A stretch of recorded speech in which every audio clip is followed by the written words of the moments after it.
Good morning, students. I wish you a happy and prosperous New Year wishes to everyone.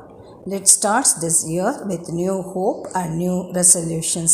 Seek God for His continuous care, protection, and for good health for our family. Let's hope God is going to give you more than you asked for. Now we'll move on into our lesson 5 in civics, India's international relations.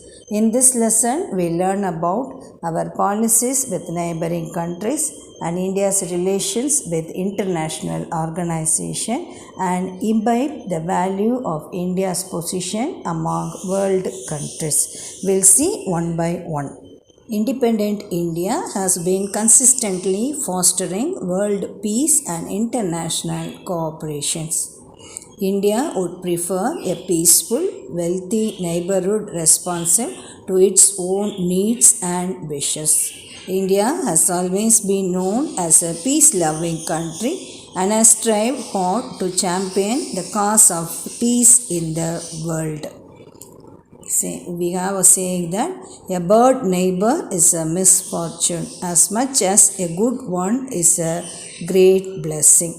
So we'll see about our neighboring countries and how we are maintaining relation with our neighboring countries.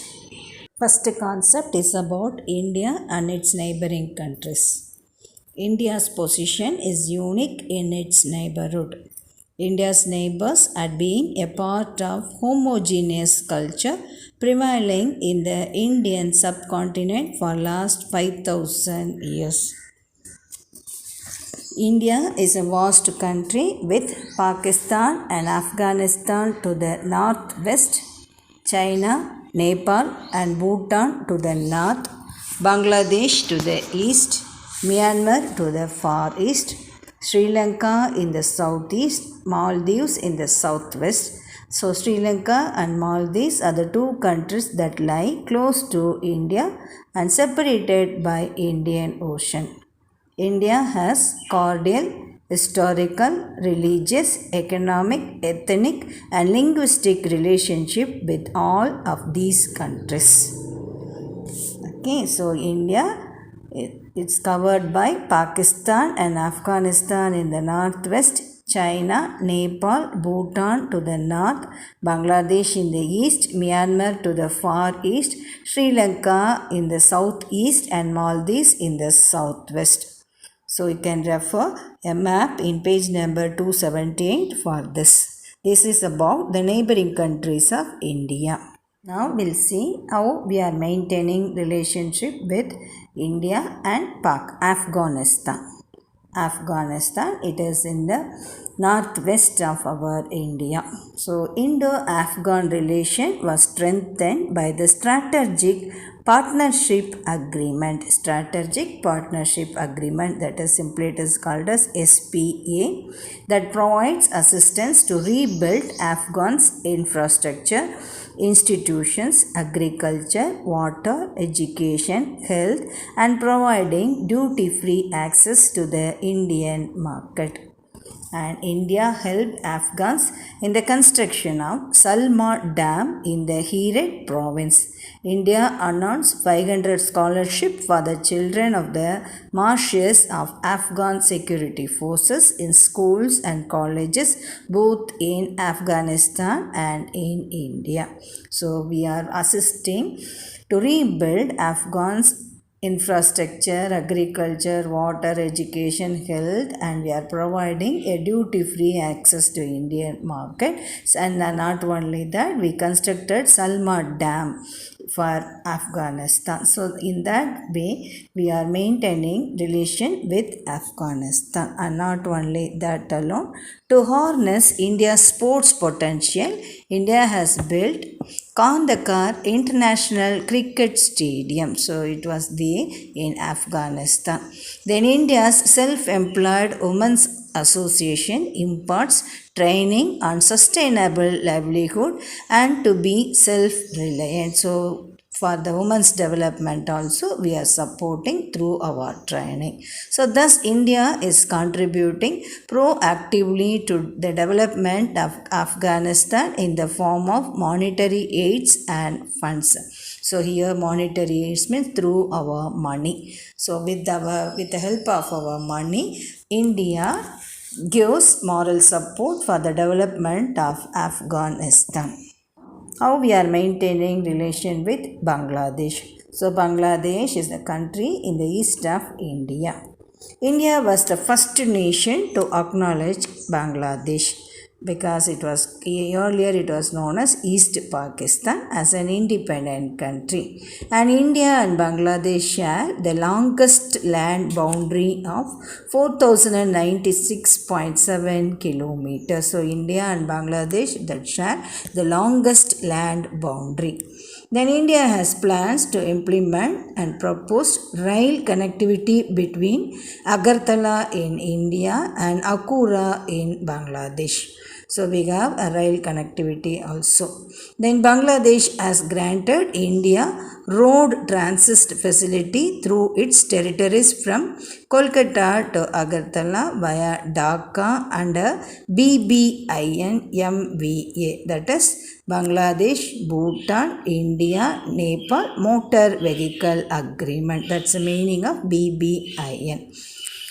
Then a Faraka Accord and sharing of Ganga water was signed in 1977. It is an historic agreement, that is India and Bangladesh share 54 common rivers, and a bilateral joint river commission is working to maximize benefits from common river system. So we are combining 54 common rivers between India and Bangladesh, and we constructed Faraka Barrage, that is Faraka Dam, in 1977 in Bangladesh. With regard to India and Bangladesh relations, ICCR, that is Indian Council for Cultural Relations, it granted scholarship to every year to the students from Bangladesh, and it has initiated a Tagore Chair. So here Tagore Chair means a fund allotted for research in literature in the name of Rabindranath Tagore in University of Dhaka. So University of Dhaka, it is in Bangladesh.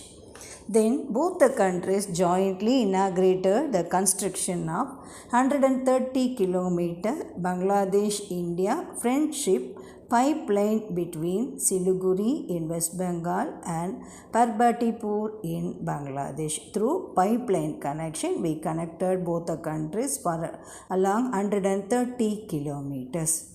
Then the Teen Biga corridor is a strip of land belonging to India and West Bengal, Bangladesh border, and which was leased to Bangladesh in 2011.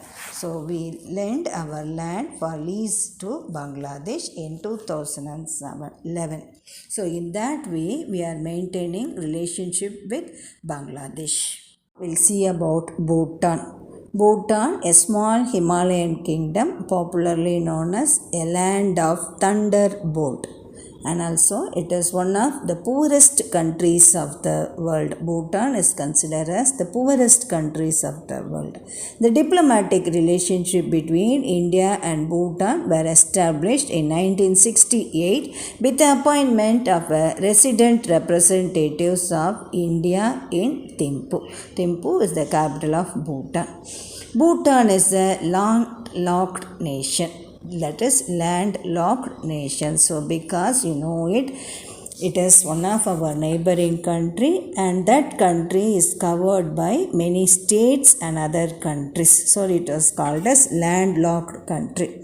So it is highly dependent on India for access to sea, and India is the principal contributor in the economic development of Bhutan, and India declared the bilateral trade relations, bilateral, that is between two countries, known as Bharat to Bhutan, that is B2B, Bharat to Bhutan, and India provides scholarships to Bhutanese.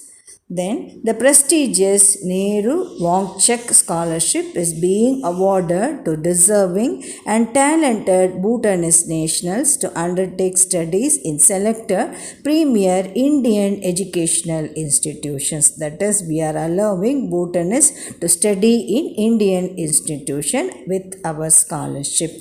Then Government of India has constructed 3 hydroelectric projects in Bhutan, that is Chuka, Kuruchuchu and Tala. These are the 3 hydroelectric projects of Bhutan constructed by India. As well as India has helped Bhutan in developing that country's infrastructure by establishing telecommunication and in the construction of hospitals, roads and bridges. So we are helping Bhutan for the development of infrastructural facilities in the land.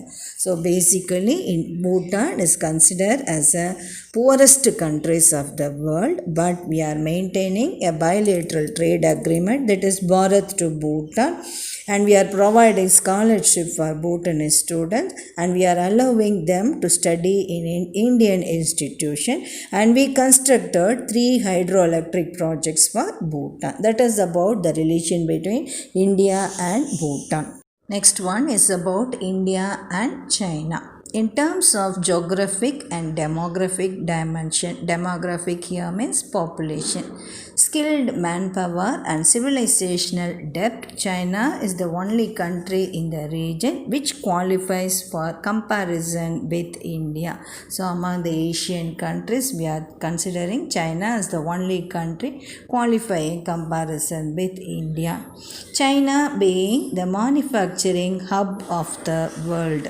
So manufacturing include manufacturing of electrical, electronics, heavy vehicles as well as automobiles. All that comes under manufacturing industries. So many manufacturing industries you can see at China. So we are considering China as a manufacturing hub of the world. Then India and China share similarly of view on many fronts like World Trade Organization, international climate change talks and reforms of the World Bank. Then Shanghai Cooperation Organization, which was China's initiative, has granted the observer status to India. Same way, SAARC had granted the observer status to China. So, by sharing this kind of mutual cooperation, we are maintaining relation with China. And not only that, India and China have signed an educational exchange program. So we signed for educational exchange. Under this agreement, scholarships are awarded to 25 students by both sides. Here from India for 25 and from there China 25 is recognized institutions of higher learning in each country's.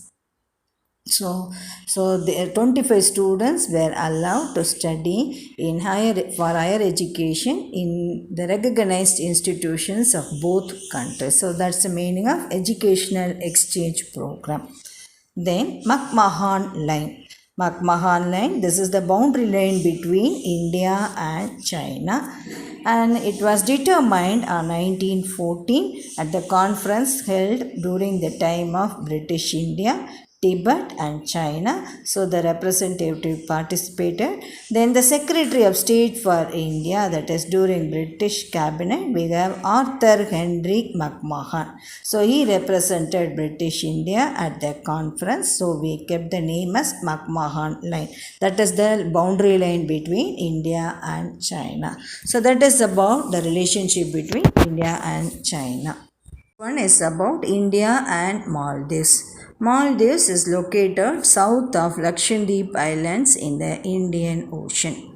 The relationship between these countries determines based on the strategic location and geographical proximity. Proximity, nearness to our country. So these are the 2 factors behind the relationship. India and Maldives share ethnic, linguistic, that is based on language, cultural, religious and commercial links steeped in antiquity and enjoy cordial and multi-dimensional relations. So we both countries enjoy cordial as well as multi-dimensional. Both the countries have agreed to strengthen cooperation to enhance maritime security in the Indian Ocean region through coordinated patrolling and aerial surveillance and exchange of information. So here we are maintaining a good relation through maritime security in Indian Ocean between India and Maldives. Next one is about India and Myanmar. That is the far east country for India. India's second largest border is shared with Myanmar. So first one is Bangladesh and second one is Myanmar. So earlier it was known as Burma. Four northeastern Indian states, Arunachal Pradesh, Nagaland, Manipur and Mizoram, also share their borders with Myanmar. So this you can refer map in page number 280. So these are the northeastern states that share boundary with Myanmar. Myanmar is India's gateway to Southeast Asia. It is a gateway to Southeast Asia. India is building the Kalladan Multi-Modal Transit Transport. Kalladan Multi-Modal Transit Transport, that is connects road, river, port, cargo transport project to link Calcutta to Sittwe in Myanmar. So it is a road, river and port connecting road system constructed by India between India and Myanmar. So that was called as Kalladan Multi-Modal Transit Transport. A project aiming to connect Kolkata with Ho Chi Minh City and the South Sea for the formation of an economic zone will have a road pass through Myanmar, Cambodia and Vietnam. So Myanmar, Cambodia and Vietnam. So this you can see at a map in page number 281. Myanmar is an important partner in our energy needs for petroleum and natural gas. Some of the Indian companies such as Essar, GAIL and ONGC Videsh Limited have invested in Myanmar's energy sector. So here we have Essar oil companies, GAIL, then ONGC, Oil and Natural Gas Commission, and Videsh, a private company, also invested in Myanmar's energy sector. So in that way, we are maintaining relation with India and Myanmar. So Myanmar is considered as the second largest border shared with India, and it is a gateway to Southeast Asia, and India constructed a Kalladan multi-modal transport for Myanmar. That is about relation between India and Myanmar. We'll see the relationship between India and Nepal.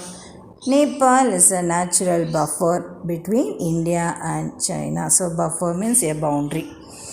Being a small landlocked country, so there is no any sea route connecting to this country, and Nepal depends on India for economic support and transit facilities. India shares border in 5 Indian states, that is Sikkim, West Bengal, Bihar, Uttar Pradesh and Uttarakhand. These are the 5 Indian states that shares border with Nepal. India provides substantial financial and technical development assistance with a focus on infrastructure, irrigation, health, energy projects and community developments. All this India is sponsoring its money. India built the 204 kilometer long Mahendra Raj Marg, that is a road that connects between Kathmandu and India. So Kathmandu is the capital for Nepal and which connect to India and covers a distance of 204 kilometers. So that is about the connection between India and Nepal.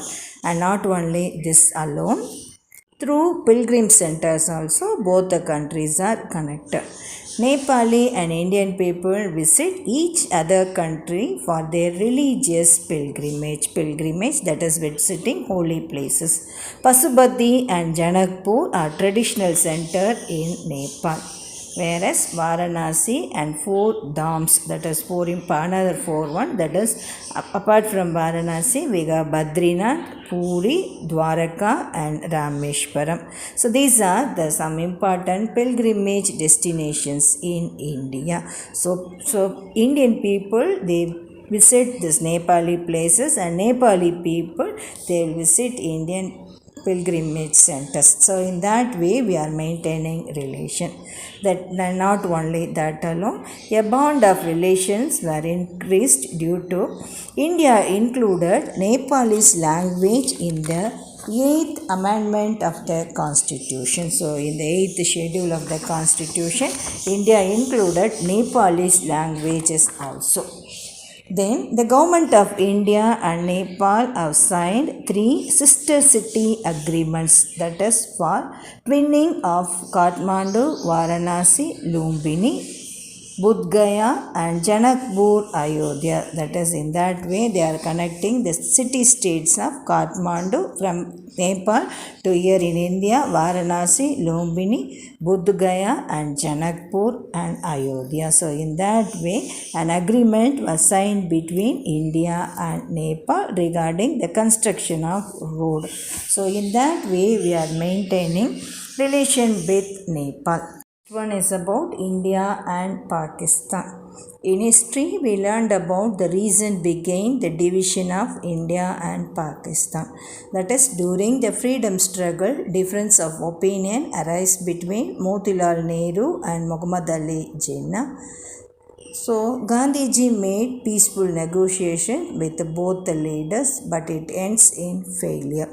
So Jinnah called the Muslim people and left our place and settled in west of Punjab and named their country as Pakistan in 1947, and they got independence by August 14 in 1947.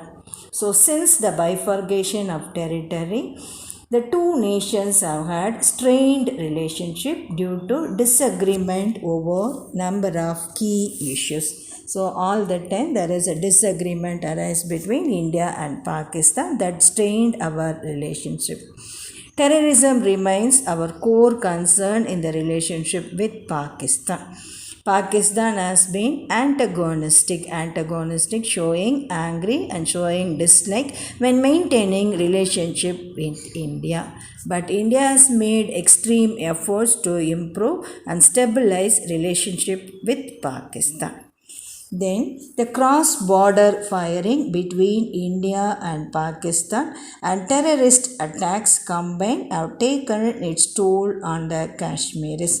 Kashmir is considered as the bone of contention between India and Pakistan.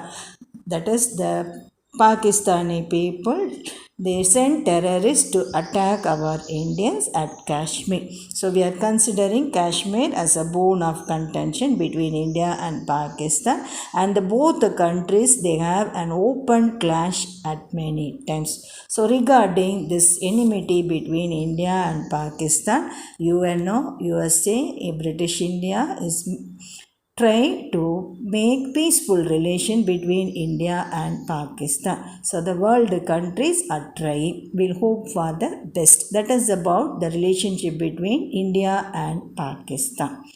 The boundary line between India and Pakistan was agreed in the Shimla Agreement of 1972, and it was called as Radcliffe Line.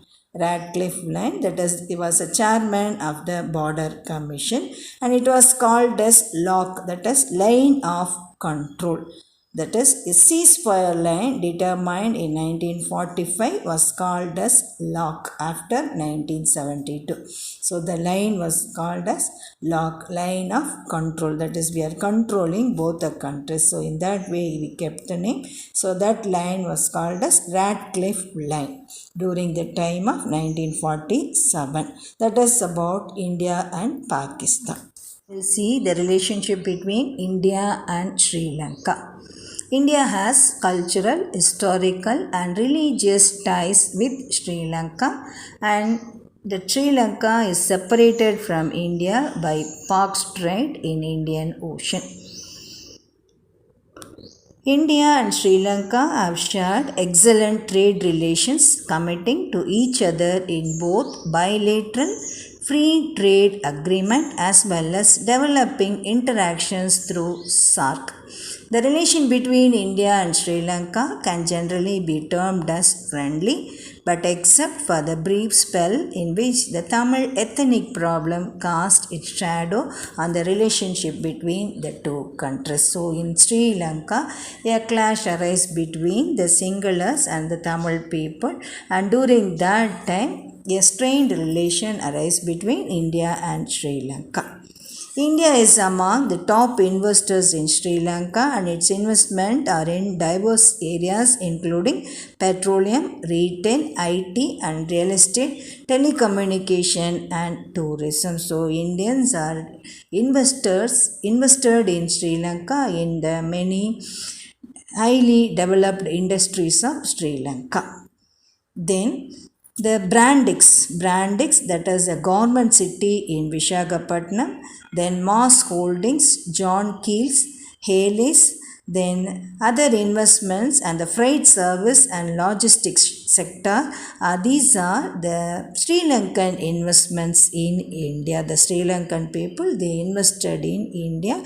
The one famous one is Brandix, that is a government city in Visakhapatnam in Andhra Pradesh. And India offers scholarship slots annually to deserving Sri Lankan students, and Sri Lanka is also a partner in Nalanda University project of India. So Nalanda University, that was the first university of India which was built by Kumaragupta during the early days of Indian rulers. Then, not only this alone, earlier we heard about Ashoka, and Ashoka had sent his son Maginda and his daughter Sangamitra to Sri Lanka for the propagation of Buddhism. And earlier, Chola kings Rajaraja I and Rajendra I, they conquered the northern part of Sri Lanka. So in that way, historically, we made a connection between India and Sri Lanka. Considering the Chola kings were the first Indian rulers to conquer Sri Lanka, and they developed Sri Lanka in the early days. In that way, Tamil people, they settled in Sri Lanka, and later the problem arise, and then it made a strained relation between India and Sri Lanka. So that is about India and Sri Lanka. In today's class, so far we learned about the relation between India and Afghanistan, Bangladesh, Bhutan, China, Maldives, Myanmar, Nepal, Pakistan and Sri Lanka. So these are our neighboring countries. Even though we have some problem, we are maintaining a peaceful relation with our neighboring countries. So peaceful relation, that is the magic made by Jawaharlal Nehru regarding our international relations. So I hope you understood the concept. So next we will continue in the next class. Thank you, Ma.